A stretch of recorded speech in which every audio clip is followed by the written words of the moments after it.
Last time out in Youth Academy Challenge Save, we had just been in Radon to confirm we're top of the table, and we've been given a Champions League draw. We've now gotten to December, and a lot of things have happened, so let's go over everything. The first game we had was against JLAB. We beat them by 3-1, and if I recall correctly, this goal that we conceded in the 84th minute of the game was the first goal we conceded this year. I think I could be wrong, but I'm certain I'm not. But it was still a momentous occasion for us, and we win again. We then had our first Champions League game of the season against Inter Milan and lost 2-1. They were dominant, we got a goal, it felt lucky, but they were really good. And it tells me that games to the round of 16 or even the quarter-final this year might be a very tall order indeed. We then hosted MacLeod and beat them 3-0, a comfortable 3-0 win. We didn't look troubled in the slightest. We then hosted MacLeod and beat them 4-2. Should have been wrapped up earlier, should never have allowed them to get 2 goals, but we did, and I'm disappointed. We then took on Genk and beat them 3-2, and I honestly was concerned for a second we were going to throw it away when they got their 2 goals, but we didn't throw it away. Davidovic's got a hat-trick in the Champions League. Things are right in the world. We then took on Jagiellonia and beat them 2-0, a very comfortable win. They didn't have a single shot on target and had just 1 shot in the entire match.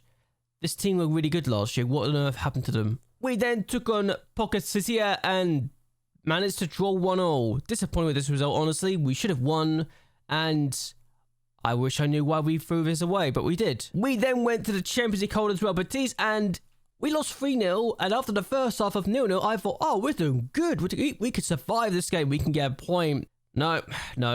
Well, Betis decided to actually show up in the second half and do to us what they did to Tottenham in the Champions League final in extra time. Getting 3 goals in a matter of 11 minutes. They're no longer a parent club, by the way, so I got rid of that affiliate link, but this was a shock to the system and I was not expecting it. We then took a Pocket and beat them 2-0 to continue our good run in the league, and we're still unbeaten this year. We then took on Brudbet Narcissia in the Puchopolski. I rotated a little bit for this game and it paid off. We could just score 5 goals in this game. Then we did go behind twice, which was not ideal.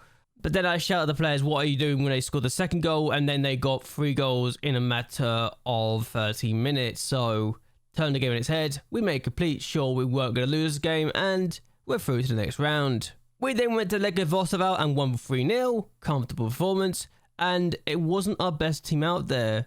Even though I had my best players, I just couldn't find myself enjoying the occasion, honestly. We then hosted Dortmund in the Champions League and drew 1-0 and actually looked good for the win potentially if we had done better with our chances. Yep, Dortmund, I generally thought we were the toughest team.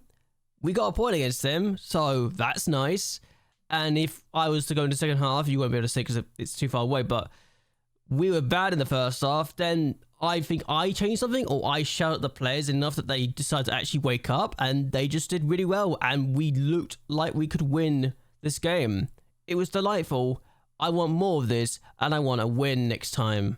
We then went to visit Krakow and drew 0-0. Disappointed to drop the 2 points, but I guess I can still say we did something okay. We then hosted Kovica and beat them 3-0. Davidovich missed the penalties, so he had a bad rating as a result of that miss.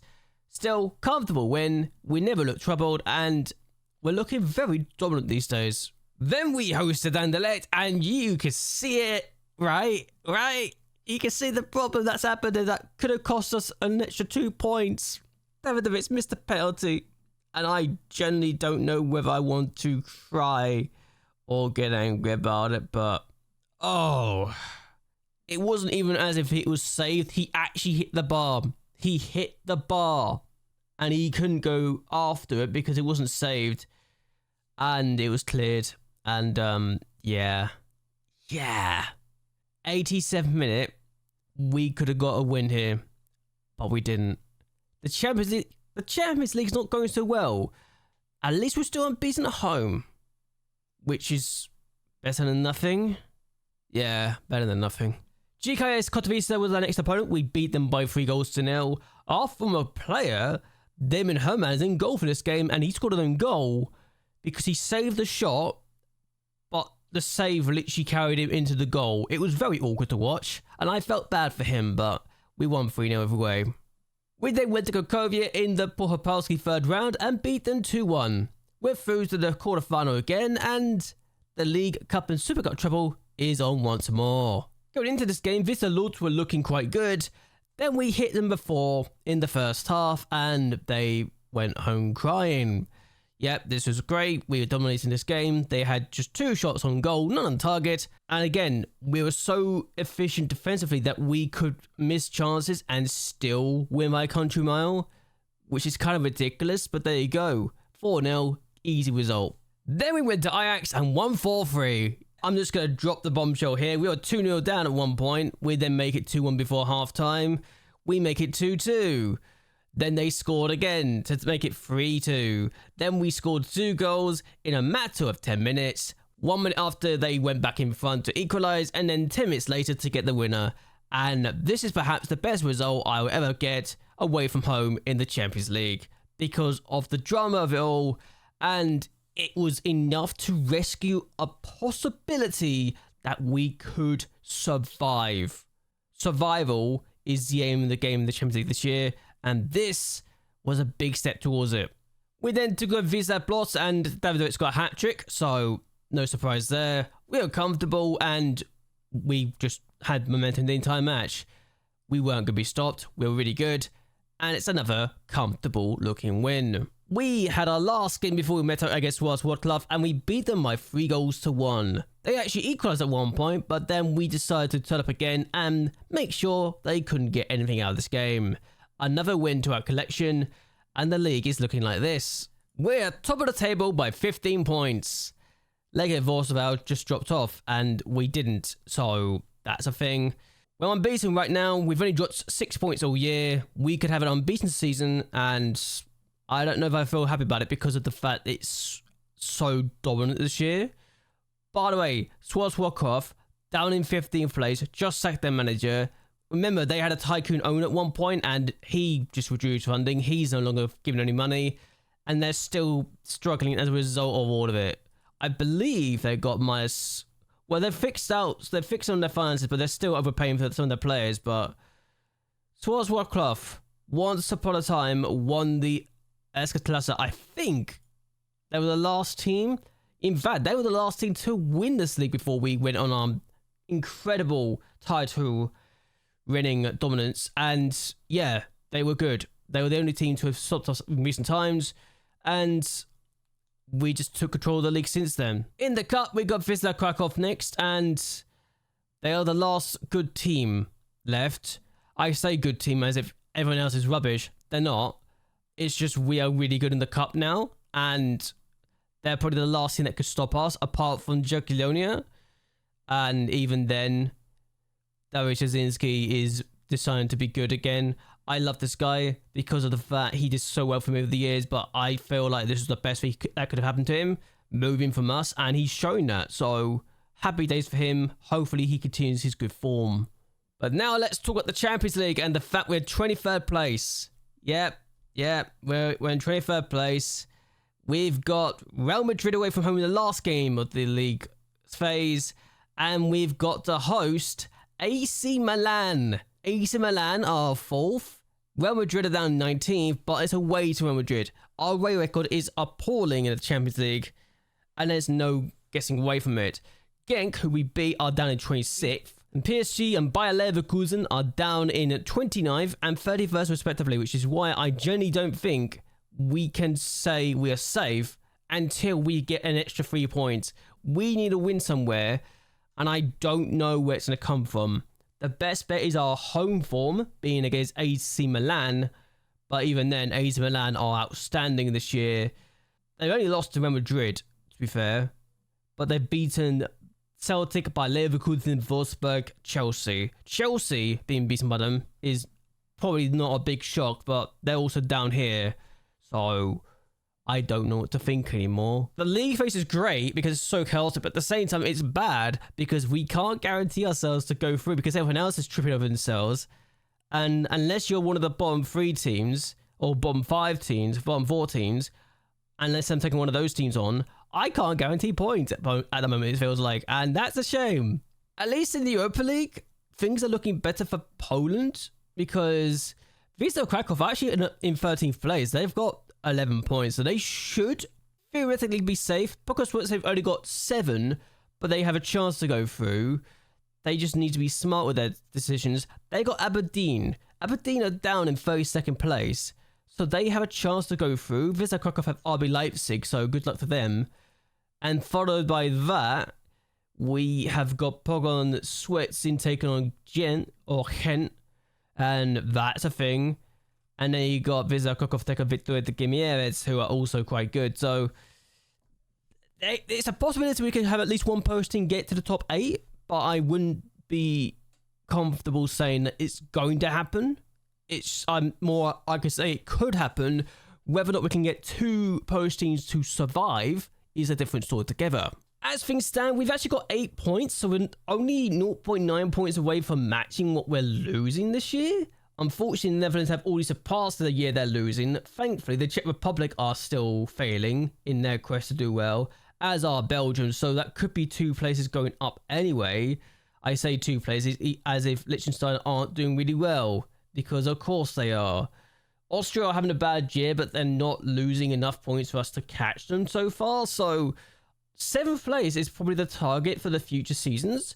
It's just a shame that Liechtenstein are doing well, but they will drop the positions down of where they gain the coefficients because they can only gain the Europa League. So for that reason, Liechtenstein are actually doing a massive favour. I don't know what happens if they just get enough points to go up these points though. So given they're potentially going up into 8th, I have no idea what's going to happen with Liechtenstein here because they're spanning the works at this point. Oh, another news, Michal Novak won the World Golden Glove after finishing 2nd place last year. Yeah, this was a shock. I didn't see this coming, and I'm delighted by this because it means we've actually won a World Award with an Academy player for the very first time. Oh, and Ernest has also got 2nd place in the FIFA's Best Under 21 Men's Player Award at the age of 21, so there's that. And it means that we've got 1, 2, 3, 4 seasons in a row where someone from our club has made this award, which is outstanding to say the least. So if we can make it 5 years in a row where we got a player from our academy making this award, that'd be delightful. It really would be. In the end, I actually managed to get Osman Kamara to become the head of youth development. Problem is, he's only just signed last month. I think it was last month. It was either last month or well before, but the board actually turned down the first attempt to do it because they said that the guy I brought in had only just signed. So there you go. It was only when my own background staff member said, by the way, we should get a new head of youth development, to tell me, yeah, this guy's kind of rubbish. What are we doing with this guy? And that's when I decided, you know what, that's when I'm going to replace him again with Kamara. And now Kamara's officially here, moving up from the under-19s coach to become the head of youth development. I think it's a decent fit for the role. I like what I see with him, and hopefully he'll do well. That being said, he's got high professionalism and good determination. I don't know what happens if he gets to an 18 for determination though, so that could be useful. But I don't know, it could be useful to see where he goes from there. And I'm hoping that he'll be good and we can just make sure he gets better and better. The level-headedness of his media handling is also useful, his high loyalty and a good temperament, so that's useful to say the least. I just need to make sure we do better going forward and that we have better players come through our academy. Ideally, he would be either reserved or level-headed or evasive for his media handling style, but I don't know. It's something we need to work on in the future, I think, going forward. So this is our youth intake preview and only a centre midfielder. We've gone to the point now that we generally don't know where to go from here, and I think that we're going to struggle to get players who can just improve us immediately now. So this is the long waiting part of the Youth Academy Challenge where we generally don't know if we're going to get players that will actually improve us anymore. I think we can, but we're so good in the league at this point that we're going to have to do very well to get the ultimate talents to come through our system. Michał Zhaos, for example, we need another one of those. We need like 11 Michał Zhaoses effectively to do well, because Michał Zhaos is just world class now, and I don't see us getting one of those every single year. Ernest is probably one of those players who's world class or has potential to be world class, but I don't know if we've got enough players who can win the Champions League for us at this point, and that's a shame. That being said, what I'm going to do is end this here. I hope you guys have enjoyed yourselves. I hope you guys will like and share this video, and that you subscribe to this channel. It really does help me a lot. But anyway, until next time, goodbye, and well, good night.